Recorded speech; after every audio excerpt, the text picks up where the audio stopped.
respecto a la resurrección agobian a los corintios en esta época. De la misma manera, el día de hoy muchas personas están agobiadas porque no saben qué es lo que va a venir después de la muerte. Algunas piensan que probablemente ya ahí se acaba todo, como lo son los testigos de Jehová. Y bueno, algunas otras religiones que piensan demasiadas cosas que no trascienden en la palabra de Dios. Ahora bien, algunas personas de Corintio vivían deshonestamente porque no entendían bien respecto al tema de la resurrección. Por causa de no entender bien esta doctrina, muchos se estaban desviando, muchos estaban yendo al mundo, muchos eran carnales. El propósito, hermanos, de esta enseñanza, escucha esto, es que la resurrección sea una realidad en tu vida y en mi vida. De tal manera que penetre en tu corazón, en tu mente, en tu alma y trastorne todo tu ser. En este bosquejo que veremos a continuación, lo vamos a dividir en dos partes. Y no estoy diciendo que veremos toda la doctrina de la resurrección, pero porque es muy extenso. Sin embargo, quiero que sepas el pensamiento de Pablo respecto a este tema. Vaya por favor al versículo 1. Dice el texto: además os declaro, hermanos, el evangelio que os he predicado. Ahora bien, esta es la introducción de Pablo, el evangelio. Él predica el evangelio. Y luego dice: el cual también recibisteis, en el cual también perseveráis, por el cual asimismo, si retenéis la palabra que os he predicado, sois salvos, si no creísteis en vano. En términos simples y sencillos, lo que Pablo predica, toda persona debe retenerlo, guardarlo y perseverar en ello. Hermano, perseveras en el evangelio, continúas en el evangelio, guardas el evangelio. Acto seguido, después de que le da estos tres imperativos a la iglesia, mire lo que sigue diciendo el texto. Versículo 3, porque primeramente os he enseñado, ¿qué cosa? Lo que asimismo recibí.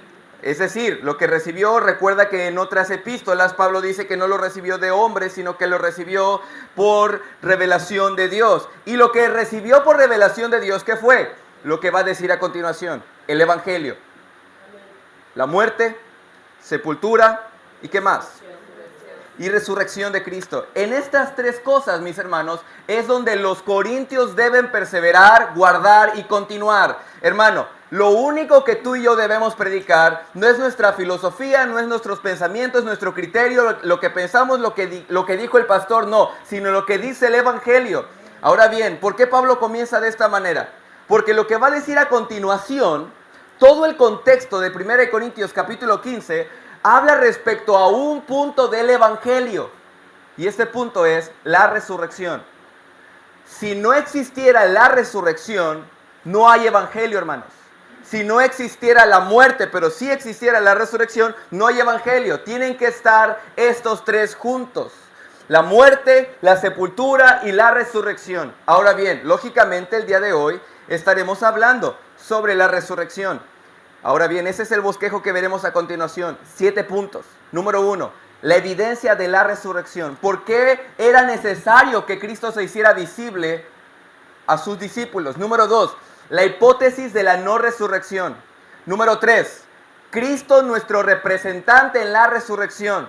Número 4, escatología después de la resurrección. Número 5, lo que provoca la esperanza de la resurrección. Número 6, ¿cómo serán nuestros cuerpos después de la resurrección? ¿Alguien tiene alguna pregunta respecto a esto? Hermano, ¿qué va a pasar con mi cuerpo? ¿Cómo será que voy a ser resucitado? Bueno, todo eso lo vamos a ver en la segunda parte. Y el último punto, la exhortación para todos los que creen y tienen esperanza en la resurrección.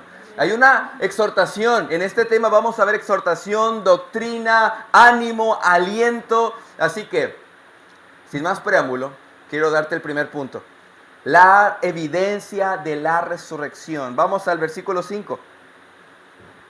Dice el versículo 5. ¿Ya está ahí? Y que apareció a Cefas y después a los 12. Después apareció a más de 500 hermanos a la vez, de los cuales muchos viven aún y a otros ya duermen. Después apareció a Jacobo, después a todos los apóstoles y el último de todos, como un abortivo, me apareció a mí. Tengo una pregunta para ustedes, queridos hermanos. ¿Por qué era necesario que Cristo fuera visible a sus discípulos? ¿Por qué?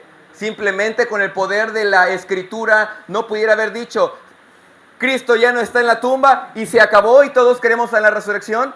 ¿Acaso no es necesario, acaso es necesario que sea visible a sus discípulos? ¿Por qué razón tuvo que ser visto de 500 hombres, de Cefas, de Jacobo, de los 12 y de 500 hermanos a la misma vez? ¿Por qué era necesario esto? Escucha esto, hermano. Si no hubiera sido así, ¿cómo compruebas que resucitó? Ahora, escucha esto.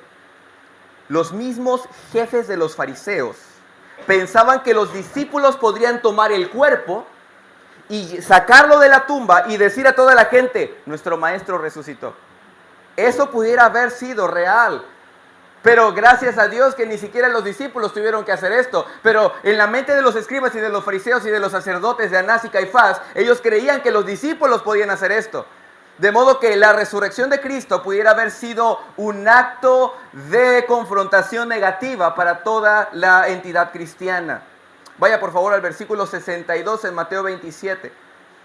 Preste mucha atención por favor porque vamos a ir algo rápido respecto a que son algunos puntos importantes. Dice el texto, Mateo 27, 62. Al día siguiente, que es después de la preparación, se reunieron los principales sacerdotes y los fariseos ante Pilato. El gobernador, recuerda, diciendo, Señor, nos acordamos que aquel engañador dijo viviendo aún, después de 3 días resucitaré. Manda pues que se asegure el sepulcro hasta el tercer día. No sea que vengan sus discípulos de noche y hurten. ¿Te imaginas hipotéticamente que hubiera sucedido si los discípulos dijeran, el maestro resucitó? Los fariseos hubieran dicho, ¿cómo no va a resucitar si se llevaron el cuerpo? Hermanos, este era el peligro en la resurrección. Y aquí comienza la razón por la cual Cristo se aparece a estas personas. Y que los soldados, hermanos, cuando Cristo resucita, van ante los oficiales y les dicen a los oficiales, el cuerpo no está. Y vea lo que dice Mateo 28:13. Decid vosotros, este fue el consejo de los oficiales. Sus discípulos vinieron de noche y lo hurtaron estando nosotros. ¿Se da cuenta el peligro después de la resurrección? El mundo cristiano hubiera quedado como un payaso, como una falacia, como un cuento del espantapájaros, por causa de que algunas personas estaban dando falso testimonio. Es entonces donde Pablo narra una lista de personas grupales e individuales a las cuales Cristo se aparece con un cuerpo físico. Primeramente, hermanos, se le aparece a Cefas. Yo me pregunté, Señor, ¿por qué te le apareciste primero a Cefas, que era Pedro? Lo que voy a decir a continuación, hermanos, solamente es una hipótesis, no es que el texto lo diga, pero estoy casi seguro que la razón por la cual se le apareció primero a Cefas es porque Pedro era el pastor y si alguien iba a dar ánimo y aliento a las ovejas, tenía que ser Cefas. Es una hipótesis. Él sería el que exhortara a seguir confiando en el Salvador resucitado. Por eso mismo se le aparece primero a Cefas. Ahora bien, luego se le aparece a los 12. Y este acontecimiento, hermanos, está descrito en Lucas 24. Jesús come un pescado, usted lo puede reconocer, seguramente lo ha leído en sus evangelios, y como la comisión principal les da a los discípulos que vayan y prediquen el evangelio, no habría nada mejor que evidenciar a Cristo resucitado estando los 12 juntos. Escucha esto, después se le aparece a 500 hermanos a la vez. Hermanos, este es nuestro Dios omnipresente. Nuestro Cristo encarnado que a la misma vez es omnipresente. Algunos debaten que solamente se le apareció a 500 hermanos todos juntos, pero particularmente creo y considero que se le apareció a 500 hermanos a la misma vez en todos los lugares geográficos. De modo, hermano, que ¿cuántos testigos necesitas para dar veracidad a un hecho? Según la Escritura, en la Torah necesitas 2 testigos como mínimo. Aquí hay 500. ¿Te das cuenta lo relevante de la aparición de Cristo después de la resurrección? No solamente 500, también a los 12. Ahora, el cuarto en esta lista es Jacobo. Jacobo es el hermano de Jesús. Hermano, Cristo no deja intranquilos a sus familiares.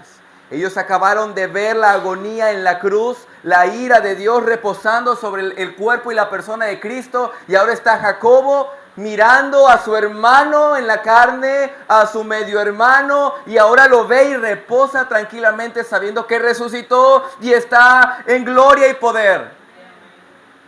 Y luego se les aparece a los 12 individualmente. Ahora escucha esto, hermano. No solamente ellos comprobarían la veracidad de la resurrección, pues hoy nuestra fe, escucha esto, no está fundamentada en un sepulcro vacío, sino que nuestra fe está fundamentada en la evidencia del cuerpo resucitado.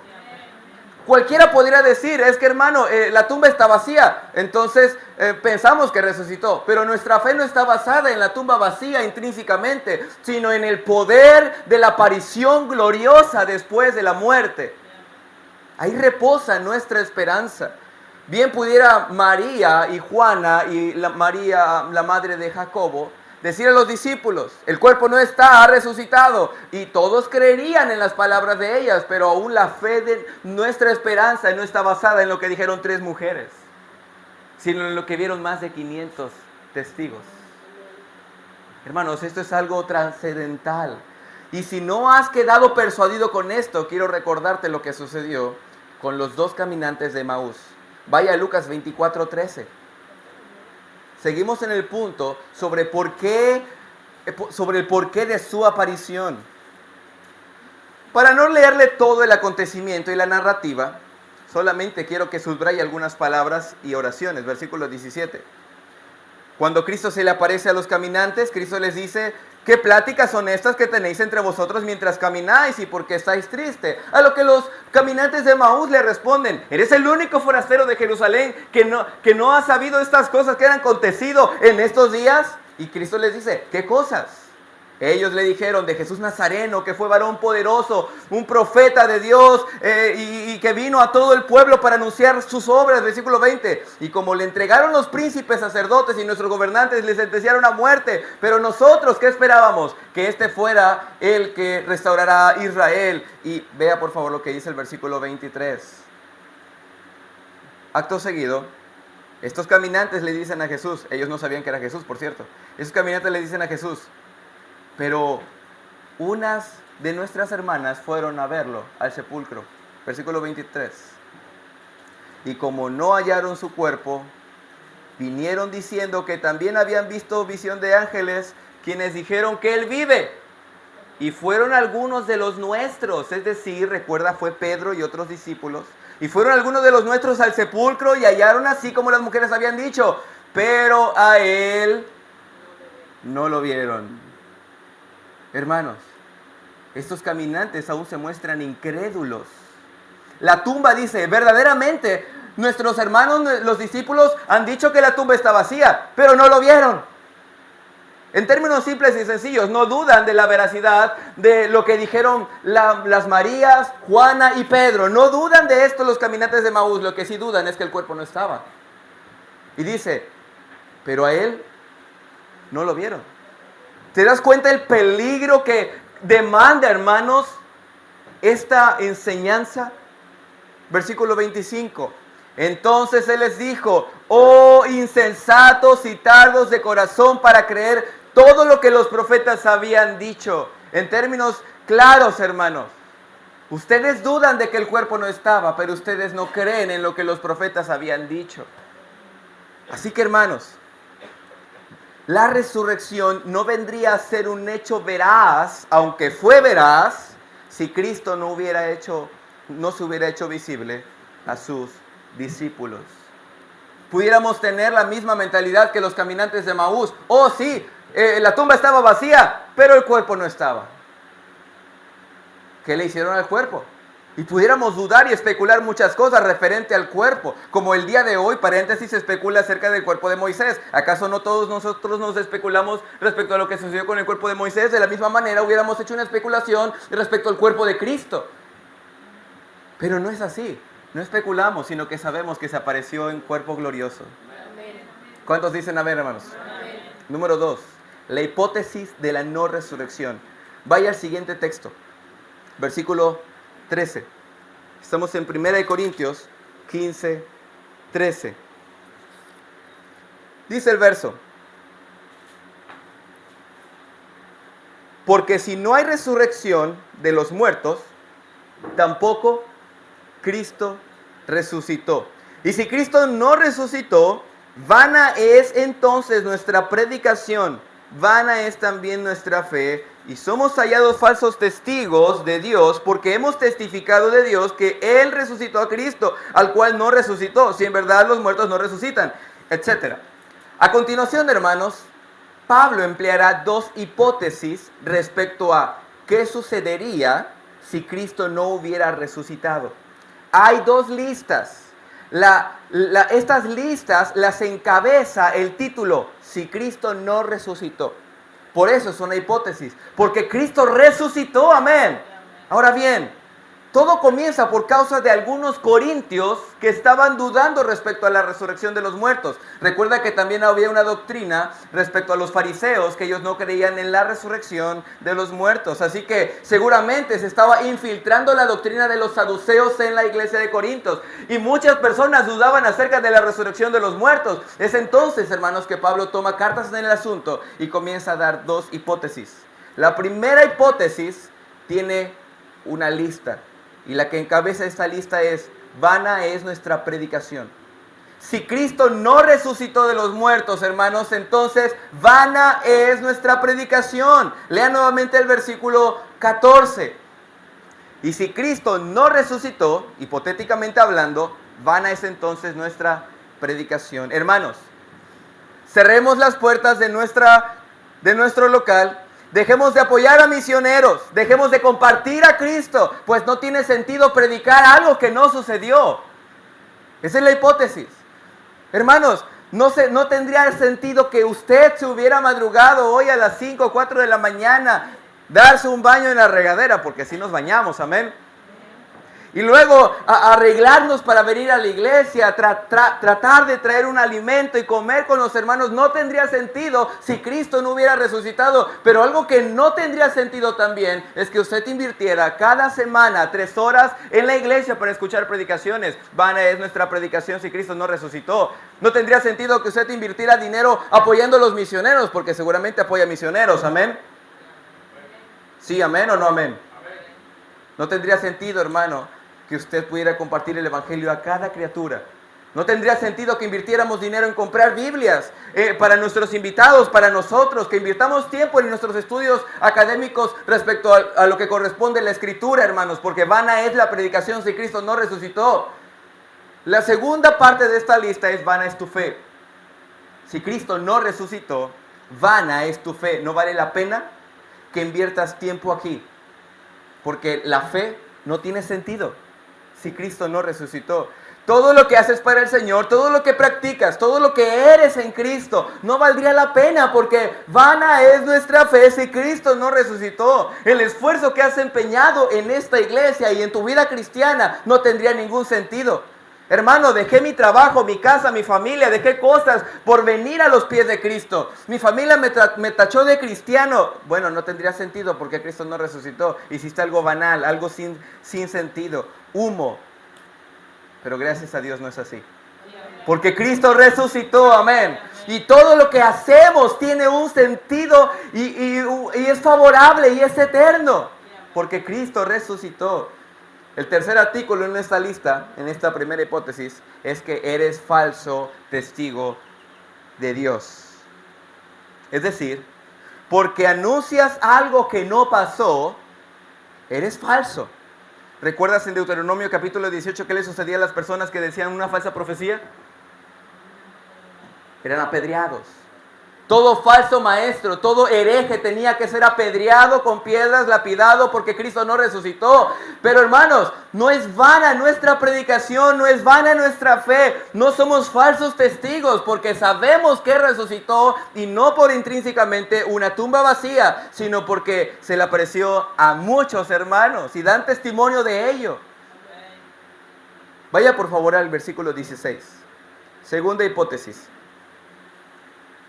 Porque si los muertos no resucitan, tampoco Cristo resucitó. Y si Cristo no resucitó, vuestra fe es vana. Y esta es la segunda hipótesis. ¿Qué dice todos juntos? Aún estáis, todos juntos, aún estáis en vuestros pecados. Eso es lo más terrible. Supongamos que no importa que nuestra predicación sea vana, no importa que nuestra fe sea vana y hayamos invertido tiempo, dinero, esfuerzo y todas nuestras ganas en algo que no tiene sentido. Pero hermano, que tus pecados no hayan sido perdonados. Eso es terrible. Ahora, ¿qué tiene que ver el perdón de pecados con la resurrección? ¿Por qué el texto dice, o por qué Pablo dice, que si Cristo no resucitó, estás en tus pecados? Te lo voy a decir en términos sencillos, hermano. Vaya por favor a Hechos 2:24. Hechos 2:24. Al cual Dios levantó sueltos los dolores de la muerte, por cuanto era imposible que fuese retenido por ella. Te voy a hacer una pregunta. ¿Por qué razón, hermanos, la muerte no pudo retener a Cristo? ¿Por qué razón la muerte no pudo retener a Cristo? Porque sería injusto que pudiera retener a un justo, ya que la paga del pecado es muerte. Es decir, la muerte solo retiene a los pecadores.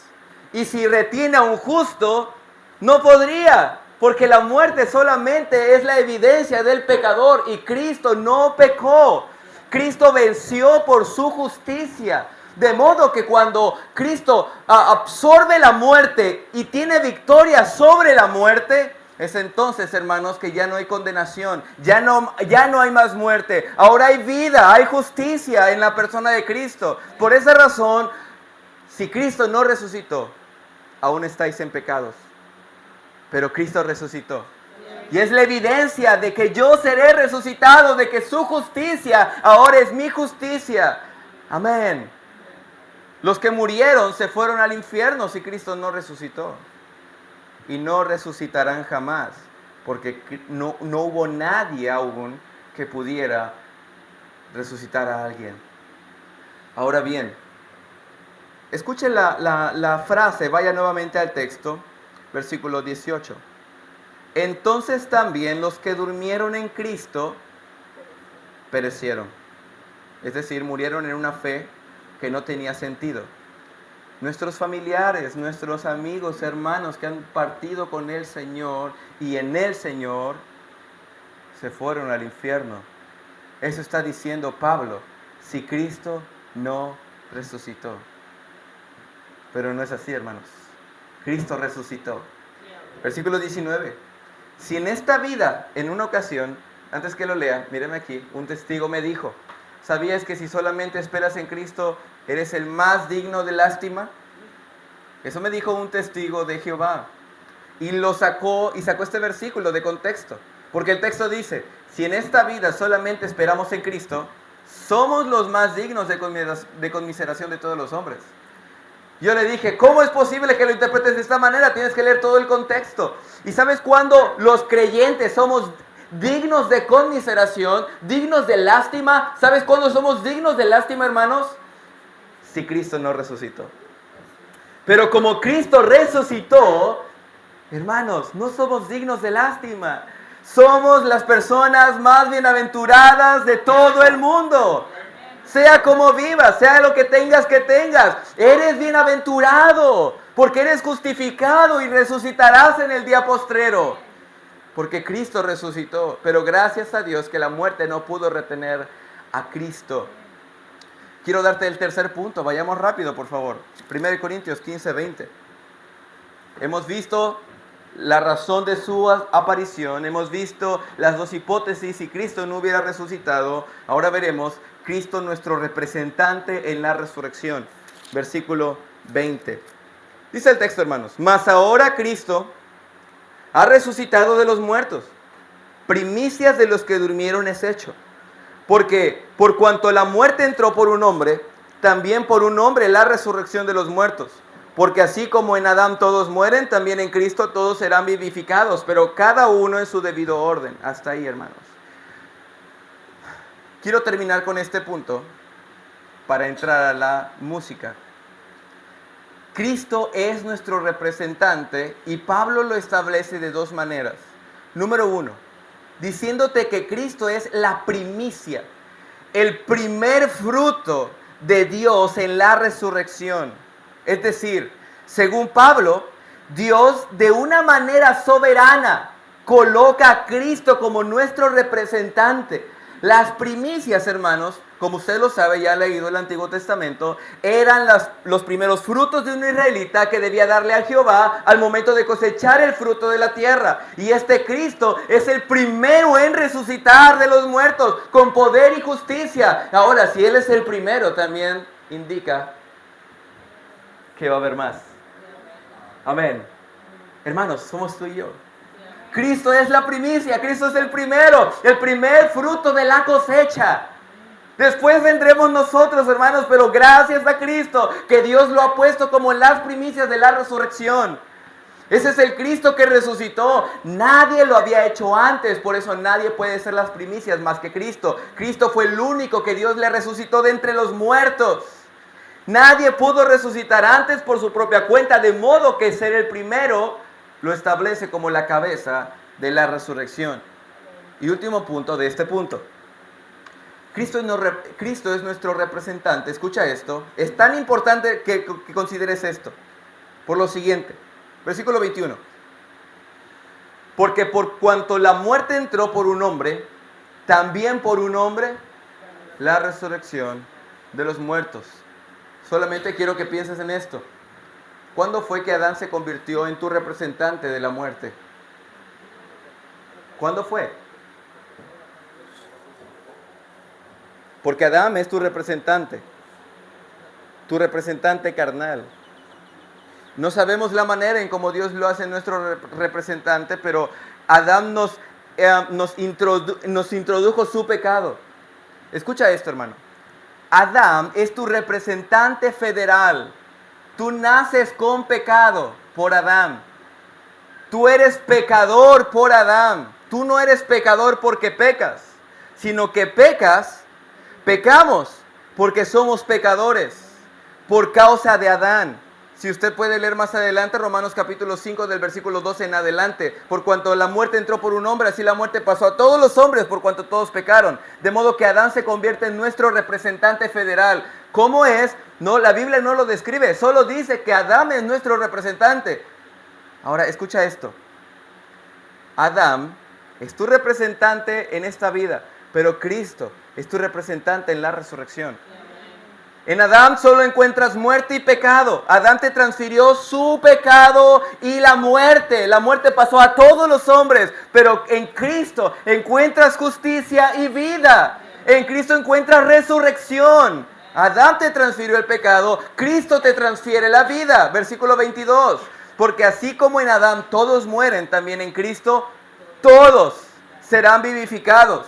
Es decir, si tú naciste en la carne por causa de Adán, vas a morir por el pecado, porque tienes la naturaleza adámica.